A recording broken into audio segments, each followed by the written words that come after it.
következik a sárkányvarrási projekt egyik legigényesebb szakasza, a vitorlához kivágott paneleknek a varrás előtti összeragasztása. A vitorla kivágott darabjait összekészítettem, és úgy nagyjából összeállítottam a kinyomtatott terv tetején. Ez egyelőre a vitorla jobb fele, a sárkánynak a felőlem nézve jobb oldali szárnya lesz majd. Jó sok paradicsompürét is előkészítettem a lesúlyozáshoz. Profi zsárkányvarró által készített oktató videóban azt láttam, hogy ő üveglapon dolgozik. Sárkányszopók általában szeretnek egy alulról megvilágított telüveglapon dolgozni, ahol szuperül lehet keresztül látni a félig meddig áttetsző vitorladarabokon.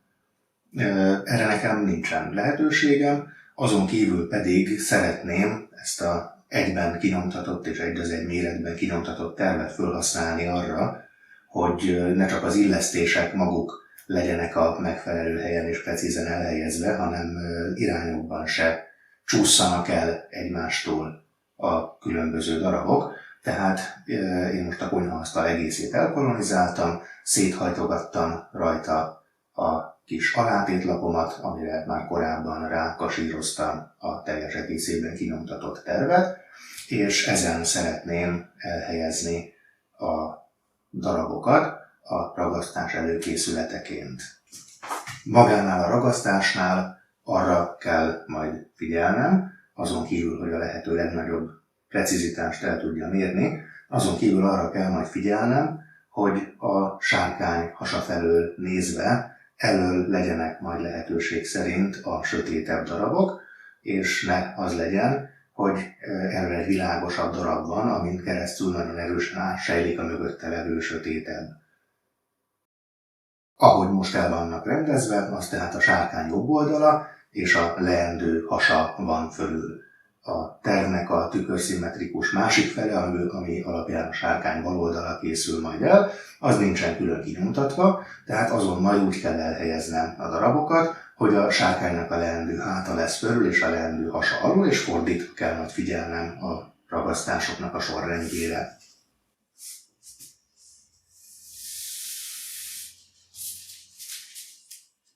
Kezdem tehát a ragasztást azzal, hogy a közép és a közép-felső részen levő két darabot összepasszítom. Ehhez jön majd hozzá az egyel kintebbi darab, és utána ennél a szándékosan viszonylag egyszerűen elkészíthetőre tervezett sárkánynál már csak szépen sorban további darabokat kell az egészhez hozzáragasztanom. Ennek a két darabnak az összeillesztéséhez a alulra, tehát majd leendő sárkányon hátulra kerülő sárga darabnak a felső oldalára fogom a két oldalas ragasztószalagot helyezni, és arra igazítom rá a kék darabot.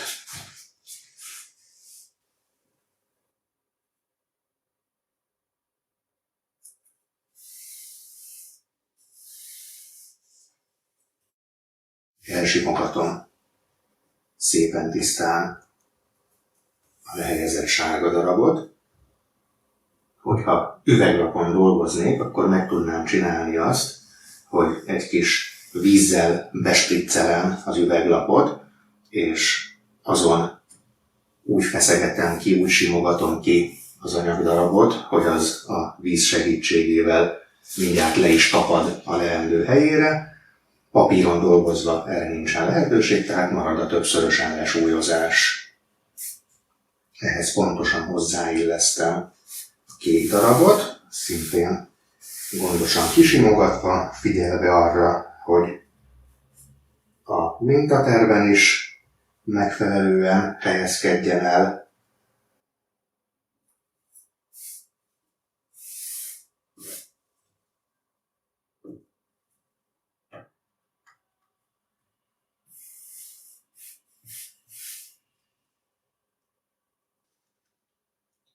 Éppen ezért akartam egyébként a sablonon készíteni, mert itt egy icipici szögbeli különbséget vétek az illesztésnél, és az már is egy több milliméteres eltérést jelent, mire egy ilyen nagyobb darabnak a végére eljutunk.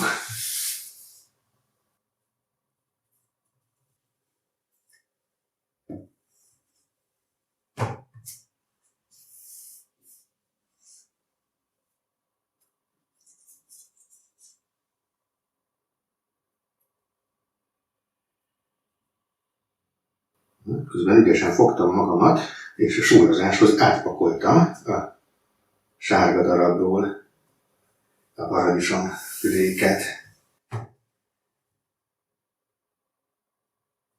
Kezdhetem előről a sárga darabot.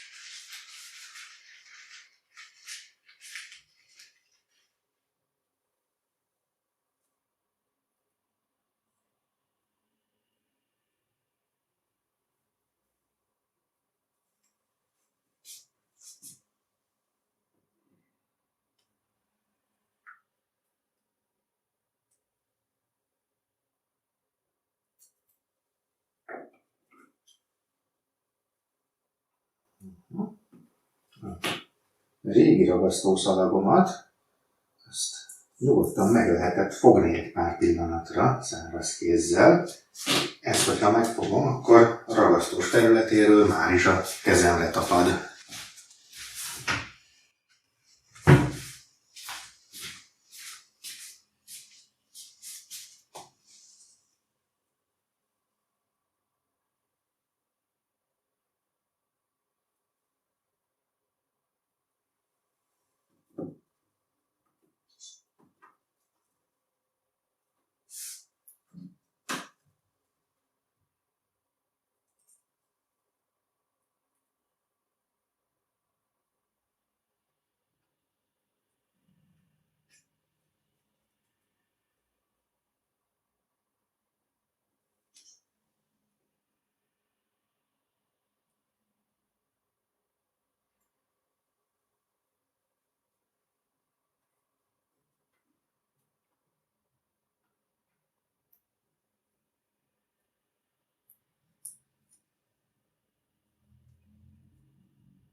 Miután az első ragasztás készen van, azt is lehengerelem a szivacshengerrel. A precizitásom természetesen nem tökéletes, úgyhogy ahol egy kicsit kilóg a ragasztószalag, a ráragasztott anyag alul, oda most egy kis hintőport szórok még.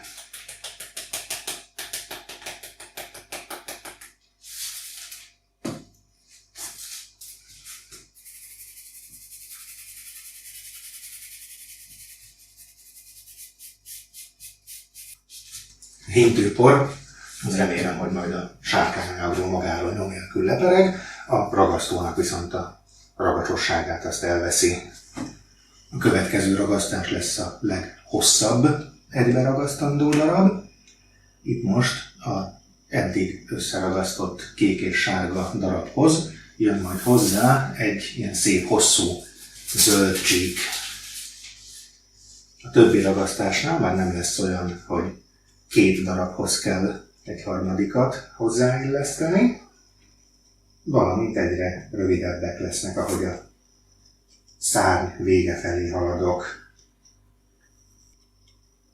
Ennél a színkombinációnál, amit választottam, nem lehet tökéletesen megvalósítani ezt, hogy a sötétebb színek a sárkány hasa felé kerüljenek, mert A sárgához képest ugyan jó, hogy előre kerül ez a cédruszöld, de a kékhez képest is előre kerül, és valamennyire átüt a zöldön keresztül a kék. Összességében szerintem, hogyha ez majd az égen ellenfényben lesz, akkor nem lesz egyáltalán kedvezőtlen vagy kellemetlen ez a hatás. Azt hiszem, a legjobb lesz, hogyha ezt a keskeny darabot, ezt most még nem illesztem be precízen és súlyozom le, hanem majd csak akkor, hogyha a ragasztószalag fönt lesz a következő darabon.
Itt kellett volna most egy kicsit jobban észnél lenni, gondoltam, hogy most már belejöttem a munkába, meg most már csak szépen sorban egymás után kell rakni a darabokat, csak hogy itt most pont az jött, hogy egy sárga darab következett egy zöld darab után, és egy speciál a sárga darabot kellett volna felragasztózni, és úgy beilleszteni a zöld darab alá. Nem hiszem, hogy bármit nagy problémát jelentene a dolog, ez most már így fog kinézni, a levegőben úgysem nagyon fog látszani, csak közvetlen közelről egy apró esztétikai hiba.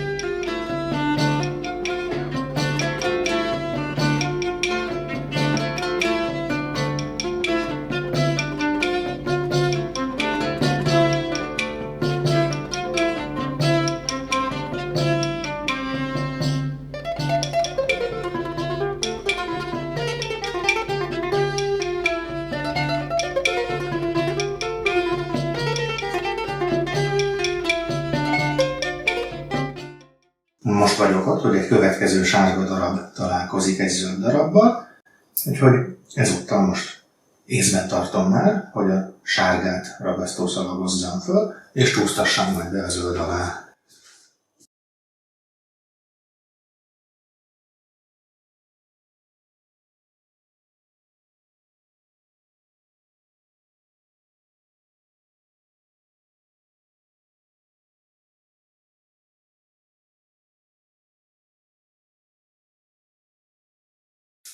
A ragasztószalag sajnos ilyen deformált karikában érkezett, és úgy tűnik, hogy ez sajnos befolyásolja azt is, hogy hogyan ragad, úgyhogy lehet, hogy majd még találkozom ilyen hibás darabokkal benne. De lehet, hogy ennek nincs is köze a deformációhoz, hanem inkább csak az oldalirányú eltolódásához. Ott van egy pont, ahol ilyen bénán jön le. Remélem, hogy azért még lesz bőven elegendő használható darab benne, mert ezzel nem jó dolgozni, amin így elcincálódik a ragasztó.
Ezzel az egyik vitorlafélnek a ragasztása az elkészült. Most már nyugodtan leszedhetem róla a kis jelölő papírcsíkokat, eddig sem nagyon volt rájuk szükség, ezután már végképp nem lesz, hiszen nem tudnának már máshova menni a panelek, mint ahol vannak.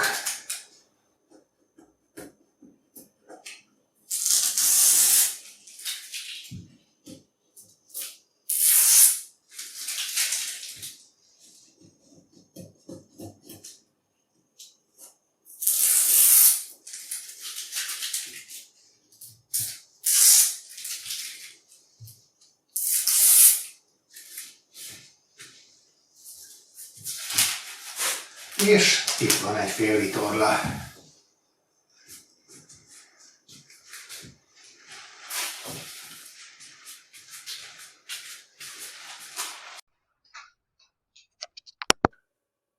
Kikészítettem a vitorla második felének a paneljeit ragasztáshoz.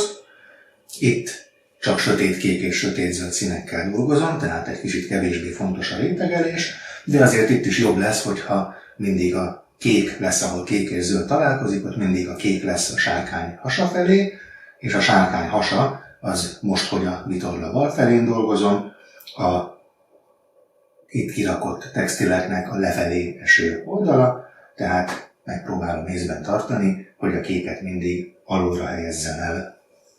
Ilyen sötét anyaggal dolgozva nagyon jól meg lehet érteni, hogy mennyire hasznos egy alulról átvilágított üvegasztal. Bizony eléggé nehéz a tervrajzra fölrajzolt vonalakat látni a sötét színű anyagon keresztül.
Itt nem tudom, mi történt, úgy tűnik, mintha valami kosz lett volna benne a ragasztószalagban. És most van egy szemcse a ragasztószalagnak a védő papírja alatt. De inkább úgy néz ki, mintha egy ilyen meggyűlt ragasztó gömb lenne. Aha, igen, ez lett attól, hogy ott a ragasztó az össze volt húzódva, ahol deformálódott a szalag.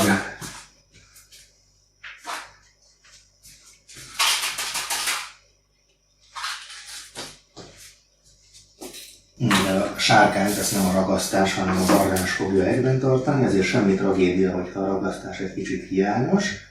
Ezt a göböt viszont nem szeretném benne hagyni, tehát megpróbálom egy fogpiszkálóval eltávolítani a fölösleges ragasztóanyagot innen.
Hát nem 2 percig tartott, de előállott a vitorla bal fele is.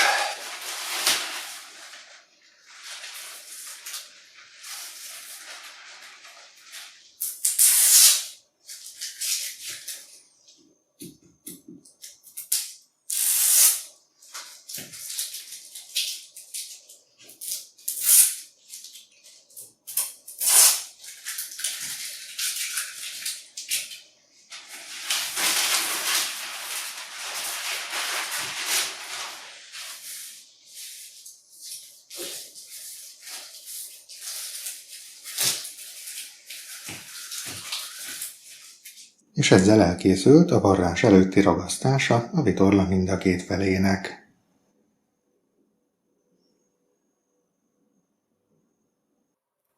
Lássuk most még, hogy mit tanultam a ragasztási munkafázisban. A szükséges precizitásba az első nem túl tökéletes ragasztócsík után belejöttem, és annak a kissé félrecsúszott csíknak sem volt más, mint esztétikai következménye, úgyhogy összességében a precizitás teljesíthető. Ami a munka hatékonyságát illeti, az akkor a legjobb, hogyha a ragasztócsíkot mindig fölviszem egy paneldarabnak a szélére, és csak azután kezdem el bepozícionálni a tervrajzon a most ragasztandó darabokat, majd lesúlyozni őket, és ezek után lehántani a ragasztó hátulját, és megcsinálni a ragasztást. A lesúlyozáshoz egyébként, amint arra a következő sárkányom készítésénél rájöttem, a paradicsompürénél sokkal hatékonyabb a babkonzerv. Ami a legfontosabb, az pedig az, hogy mindig oda kell figyelni arra, hogy mit csinál az ember.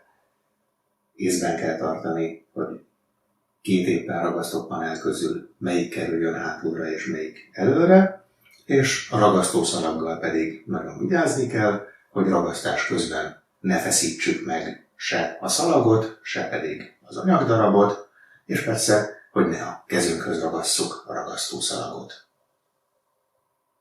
Legközelebb előkészítem a vitorla különböző részeire kerülő rátét darabokat, addig pedig ne felejtsétek el lájkolni, feliratkozni, megosztani, stb.